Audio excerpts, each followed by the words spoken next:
Saudara buntut klaim Denny Indrayana terkait informasi MK akan memutuskan sistem pemilu tertutup, Mahkamah Konstitusi akan melaporkan Denny Indrayana ke Kongres Advokat Indonesia, organisasi advokat yang menaunginya. Bagaimana Kongres Advokat Indonesia menyikapi laporan ini akan kami bahas bersama Vice President Kongres Advokat Indonesia bidang pembelaan anggota, Bantuan Hukum dan HAM, Aldwin Rahadian. Selamat sore, Mas Aldwin.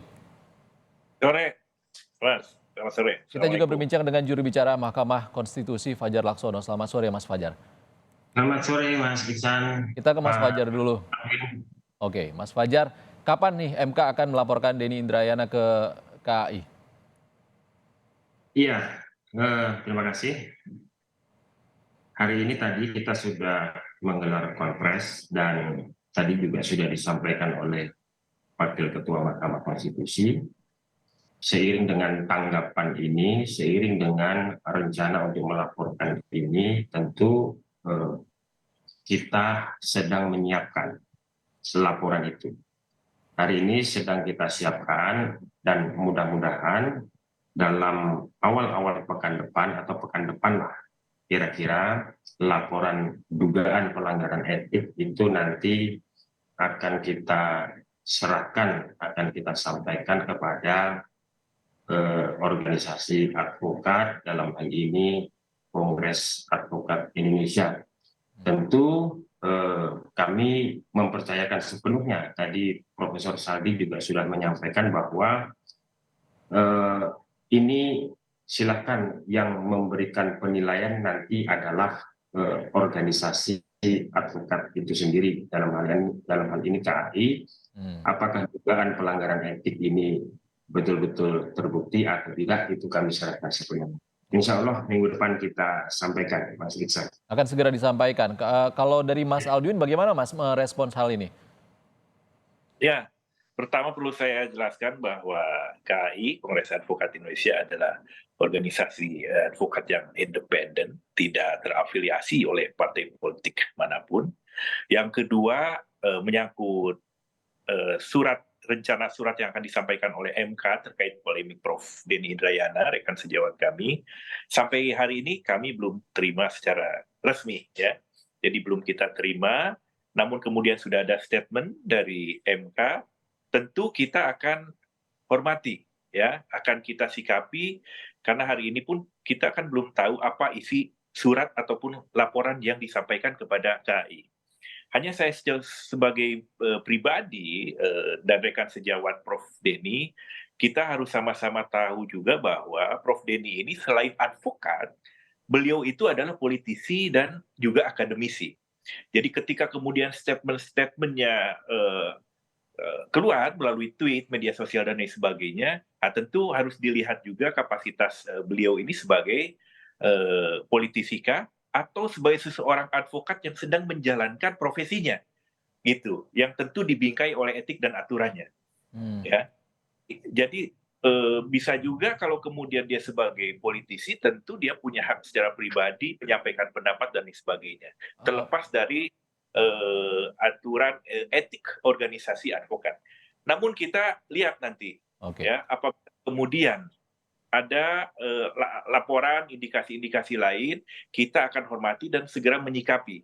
Jadi ada tahapannya di organisasi advokat ini, kita akan kaji suratnya seperti apa.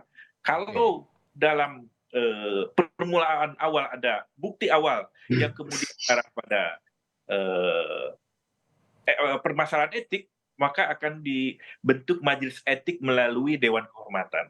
Itu. Tapi kalau kemudian ini kajian ini tidak ada satupun, ya, bukti, ya, dalam hal ini Prof. Denny menjalankan profesi advokat dan menyalahi etik, ya tentu tidak akan lanjut kepada majelis etik melalui Dewan Kehormatan. Itu. Dalam beberapa kesempatan Mas Aldwin, Prof. Denny bilang dia advokat publik saat menyampaikan informasi itu, dugaan bocoran putusan MK itu. Kalau dari Mas Aldwin sendiri melihatnya seperti apa? Posisi dari Denny Indrayana ini sebagai seorang advokat atau seorang politisi saat itu?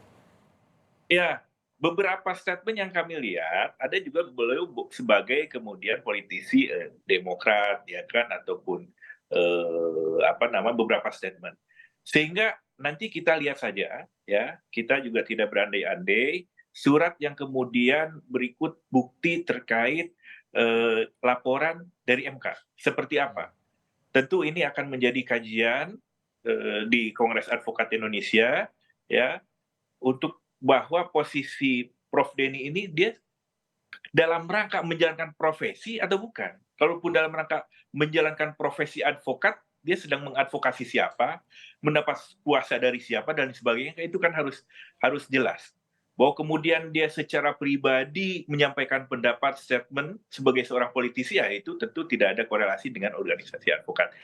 Namun kita hormati kalaupun ada surat, ya, karena sampai hari ini kita belum tahu apa isi laporan ataupun surat dari MK, ya kita nanti akan kaji terlebih dahulu. Hanya tahapannya seperti tadi yang saya sampaikan, bahwa kalau kemudian ada bukti awal, tentu KAI sebagai salah satu organisasi advokat besar di Indonesia, secara profesional kita akan menyikapi, ya, akan membentuk majelis etik melalui Dewan Kehormatan. Nah, di sana kemudian akan ada panel ataupun persidangan. Tapi kalau kemudian di awal, ya, laporan kita tidak temukan apapun menyangkut unsur keprofesian dalam hal menjalankan profesi advokat, ya tentu itu bukan ranahnya Itu organisasi di advokat. luar dari wewenang dari KAI ya. Terima Iya, kasih Pak Salwin. betul, Kita ke Mas. Mas Fajar. Mas Fajar, kalau Ya. Pak Saldi Isra bilang itu pernyataan Denny Indrayana disampaikan sebelum permusyawaratan hakim dilakukan, jadi belum ada putusan.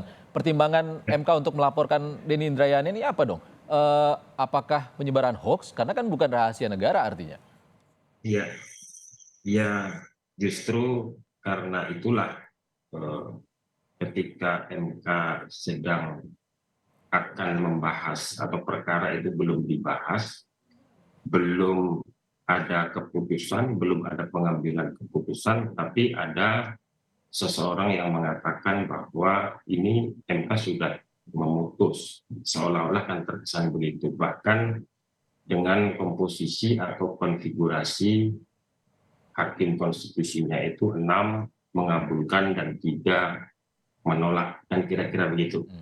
Nah itu kan kemudian yang makanya MK tidak, tadi disampaikan Prof. Saldi, tidak langsung merespon, karena kita khawatir juga kalau kita langsung merespon, maka konsentrasi MK, fokus MK untuk menyelesaikan perkara itu justru menjadi terganggu. Nah, oleh karena itu, implikasi dari pernyataan itulah yang kemudian mengarah kepada yang juga ini sudah terjadi, bahwa implikasinya adalah merugikan Mahkamah Konstitusi, sehingga kredibilitasnya, kemudian public trust-nya itu dalam tataran tertentu itu mengalami penurunan. Yang pasti Mahkamah Konstitusi dalam hal ini dirugikan, kan begitu. Nah, oleh karena itu tadi disampaikan oleh Pak Alvin gitu ya, kami Mahkamah Konstitusi akan melaporkan seperti apa nanti prosesnya akan kita ikuti, tetapi yang pasti begini Mas Iksan, betul bahwa Prof. Denny itu punya banyak peran gitu ya. Jadi disampaikan Pak Alvin itu sebagai politisi, sebagai akademisi, dan juga sebagai advokat. Nah, oleh karena itu tentu Mahkamah Konstitusi juga secara seksama memperhatikan hal itu. Yang kami cermati adalah dalam setiap menyampaikan pernyataan itu selalu mengendorse bahwa bahkan menggunakan lambang-lambang kantor advokat, kantor hukumnya beliau, kan begitu. Bahwa saya adalah advokat yang punya lisensi di Australia, kemudian ada menggunakan kop-kop kantor hukumnya, kan begitu. Nah, dalam konteks kita, maka ya karena profesinya Denny Indrayana ini adalah advokat dalam konteks ini, maka pada titik itulah kemudian Mahkamah Konstitusi, oke, kita laporkan secara etik. Kita tidak menempuh upaya-upaya pidana, tapi kita mengendorse laporan-laporan yang sudah ada, Itu polisi silahkan menindaklanjuti, menuntaskan secara objektif begitu. Nah, tadi poinnya adalah ini memberikan pembelajaran gitu ya.